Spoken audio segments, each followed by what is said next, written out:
और दोस्तों, आज की कहानी है परिवार में अचानक दुख का माहौल क्यों बन गया था।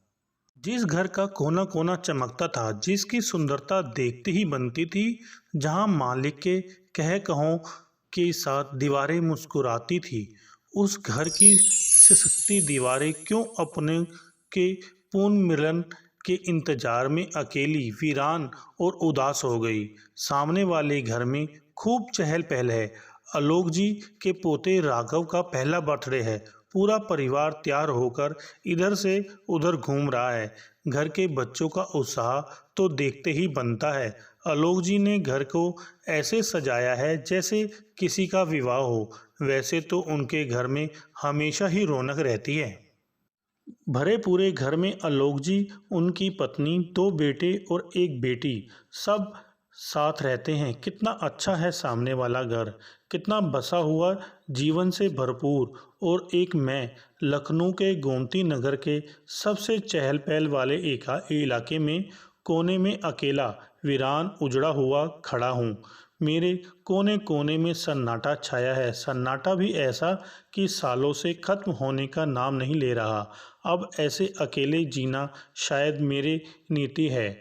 बस हर तरफ धूल मिट्टी, जर्जर होती दीवारें, दीवारों से लटकते लंबे जाले, गेट पर लगा ताला जैसे कह रहा हो खुशी के सब दरवाजे बंद हो चुके हैं।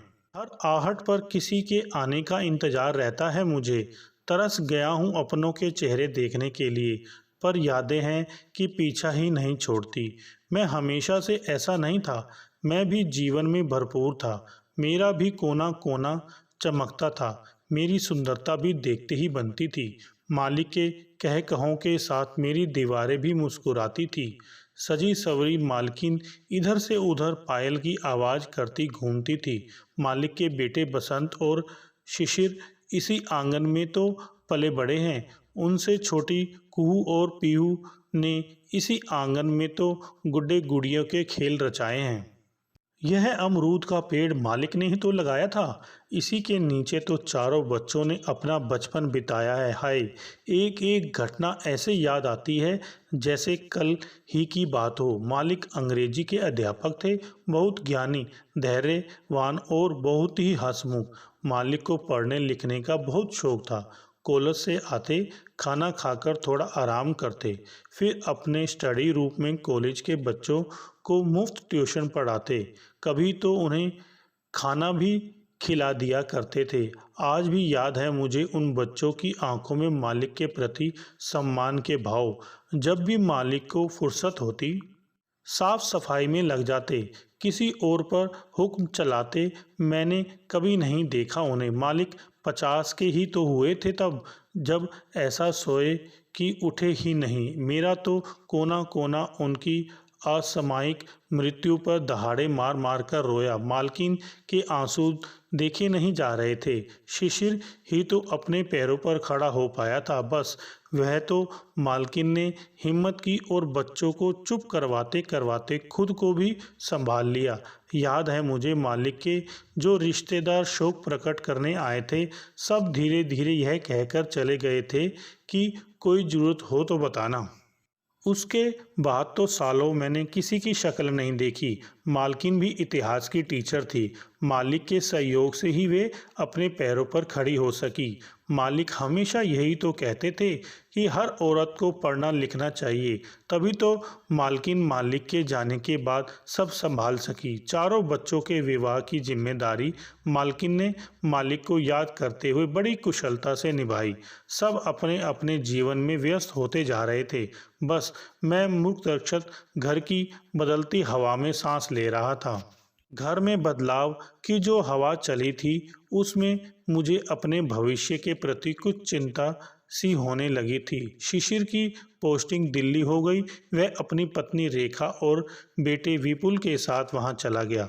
बसंत की पत्नी रेनू और उसकी दो बेटियों तन्वी और शुभी से घर में बहुत रौनक रहती। कुहू और पीहू की शादी भी बहुत अच्छे घरों में हो गई। सब बच्चों की शादियों में, फिर उनके बच्चों के जन्म के समय मैं कई दिन तक रोशनी से जगमगाता। लेकिन फिर अचानक पता नहीं क्यों रेनू मालकिन से दुर्व्यवहार करने लगी। एक दिन मालकिन स्कूल से आई तो रेनू ने उनके आराम के समय जोर जोर से टीवी चला दिया। मालकिन ने धीरे करने के लिए कहा तो रेनू ने कटु स्वर में कहा, माँ, आप तो बाहर से आई हैं, मैं घर के कामों से अब फ्री हुई हूँ, क्या मैं थोड़ा टाइम पास नहीं कर सकती? मालकिन को गुस्सा आया पर वे बोली कुछ नहीं। फिर रोज छोटी बहू कोई न कोई बात छेड़कर हंगामा करने लगी। मालकिन को भी गुस्सा आने लगा।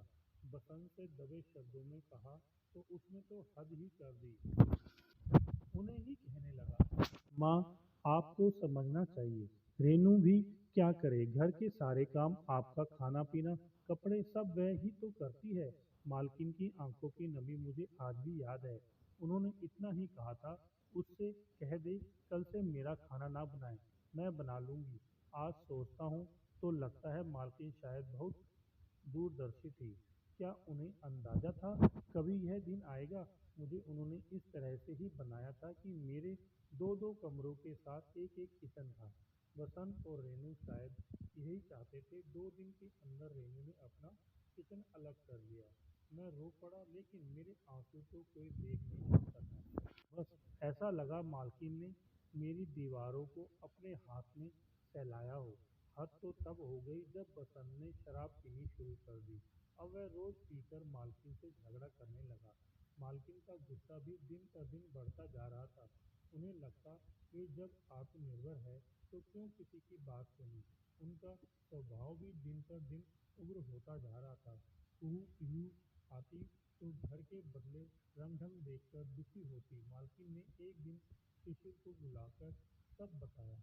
उसने बसंत को समझाया तो बसंत ने कहा, माँ की इतनी ही फिक्र है तो ले जाओ अपने साथ ही। मालकिन फटी आंखों से बेटे के शब्दों को प्रहाल झेलती रही।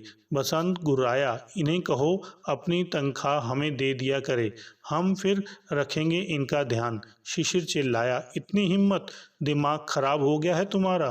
दोनों में जमकर बहस हुई। नतीजा कुछ नहीं निकला। शिशिर के जाने के बाद बसंत और उपद्रव करने लगा। मालकिन को कुछ समझ नहीं आया तो उन्होंने एक राजमिस्त्री को बुलवाकर मेरे बीचों बीच दीवार खड़ी कर दी। बसंत ने कहा, हाँ, यह ठीक है, आप उधर चैन से रहो, हम इधर चैन से रहेंगे। और देखते ही देखते 2 दिन में मेरे 2 टुकड़े हो गए। मेरी आंखों से अश्रुधारा बह चली। मालिक को याद कर मैं फूट फूट कर रोया। ऐसा लगा मालिक बीच की दीवार को देख उदास खड़े हैं। लगा कि काश मालकिन और बसंत ने थोड़ा शांति से काम लिया होता तो मेरे 2 टुकड़े ना होते। बात यही थोड़ी ही खत्म हुई। कुछ दिन बाद शिशिर, कुहू और पीहू आई।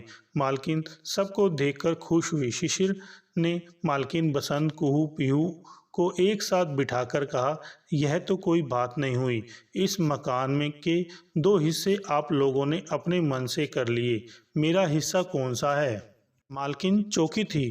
क्या मतलब? मतलब यही, आधा आपने ले लिया, आधा इसने। मेरा हिस्सा कौन सा है?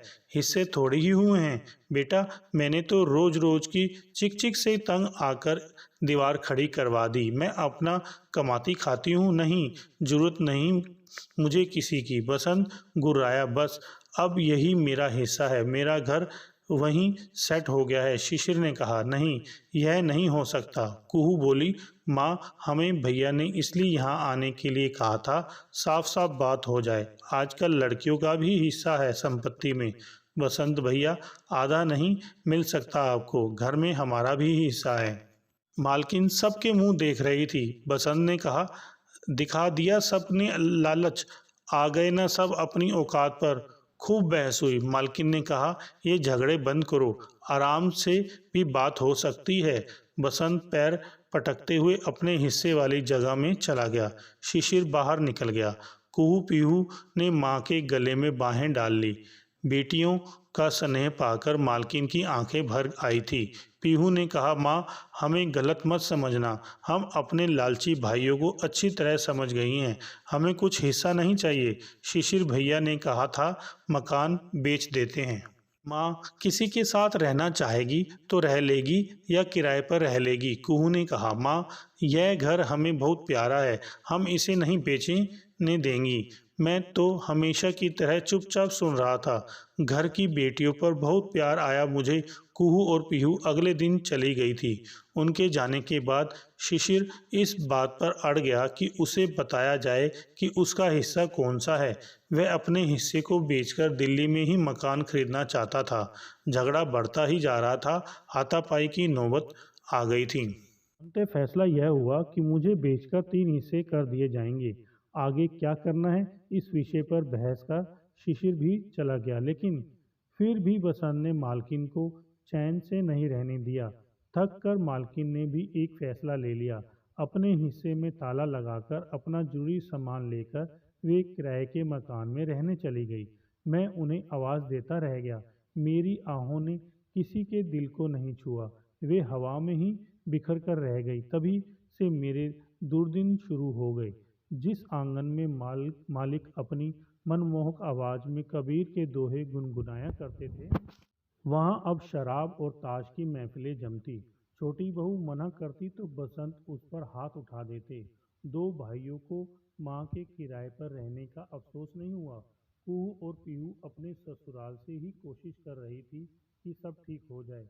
फिर दोनों भाइयों ने मिलकर यह फैसला किया कि बसंत भी कहीं किराए पर रहेगा, जिससे थोड़ी तोड़फाड़ के बाद मेरे 3 हिस्से करने में उसे कोई परेशानी ना हो। उन्होंने एक बार भी यह नहीं सोचा कि मैं सिर्फ ईंट पत्थर का एक मकान ही नहीं, मैं वह घर हूँ जिसे बनाने में मालिक ने, उनके पिता ने, एक ईमानदार सहृदय अध्यापक ने अपनी सारी मेहनत से एक एक पाई जोड़कर मजदूरों के साथ खुद भी रात दिन लगाकर कहीं कभी अपने स्वास्थ्य की भी चिंता नहीं की थी। हर बार मालकिन जब भी किसी काम से यहाँ आई, मेरे मन का कोना कोना खिल गया, लेकिन उनके जाते ही मैं ऐसे रोया जैसे माँ अपने बच्चे को छोड़कर चली गई हो। बसंत ने अभी जाने की जल्दी नहीं दिखाई तो शिशिर ने गुस्से में एक नोटिस भेज दिया। बात कानून तक पहुँचते ही बढ़ गई। मैंने सुना एक दिन शिशिर आया, कह रहा था कुहू और पीहू का क्या मतलब है मकान से, उन्हें एक गुटकी दूंगा चुप हो जाएंगी। बस अब तुम जल्दी जाओ यहाँ से, मुझे अपना हिस्सा बेचकर दिल्ली में मकान खरीदना है। बसंत की बातों से अंदाजा हुआ कि मालकिन भी अब यहाँ नहीं आना चाहती। मैं बुरी तरह आहत हुआ। बसंत भी चला गया। मैं खालीपन से भर गया। अब मेरे आकार बनावट की नापतोल होने लगी। कोना कोना नापा जाता। लोग आते, मेरी बनावट, मेरे रंग रूप पर मोहित होते। एक दिन कोई कह रहा था, इस घर की लड़कियां कोर्ट चली गई हैं, वे पेपर पर साइन नहीं कर रही हैं। सब बच्चों के साइन किए बिना मकान बिक तो नहीं सकता। आजकल उन्होंने केस कर दिया है। मैं उनकी बात सुनकर हैरान रह गया। फिर एक दिन कुछ लोग आए, गेट पर एक बड़ा ताला लगाकर नोटिस चिपकाकर चले गए। मेरा केस अब कानून के हाथ में चला गया है। नहीं जानता हूँ कि मेरा क्या होगा। काश मालकिन कहीं ना जाती, बसंत भी यहीं रहता, फिर मुझे वह सब देखने को नहीं मिलता जिसे देखकर मैं जोर जोर से रो रहा हूँ। पिछले हफ्ते ही मेरे पिछले वाली दीवार कूदकर रात को 2 बजे 3 लड़के एक लड़की को जबरदस्ती पकड़कर ले आए। उन्होंने लड़की के मुंह पर कपड़ा बांध दिया था। पहले लड़कों ने खूब शराब पी, फिर उस लड़की की इज्जत लूट ली। लड़की चीखने की कोशिश ही करती रह गई। दुष्ट लड़कों ने उसके हाथ भी बांध दिए थे। मैं रोकता रह गया, लेकिन मेरी सुनता कौन है। मेरी अपनों ने मेरी नहीं सुनी। वे दुष्ट लड़के तो पराए थे। क्या करता, इस अनहोनी को होते देख बस आंसू ही बहाता रहा। डर गया हूँ मैं। क्या यह सब फिर तो नहीं देखना पड़ेगा। मेरा भविष्य क्या है मुझे नहीं पता। काश मैं यूं ना उजड़ा होता। एक घर आंगन में कोमल भावनाओं, स्मृतियों व अपनत्व की अनुभूति के सिवा होता ही क्या है।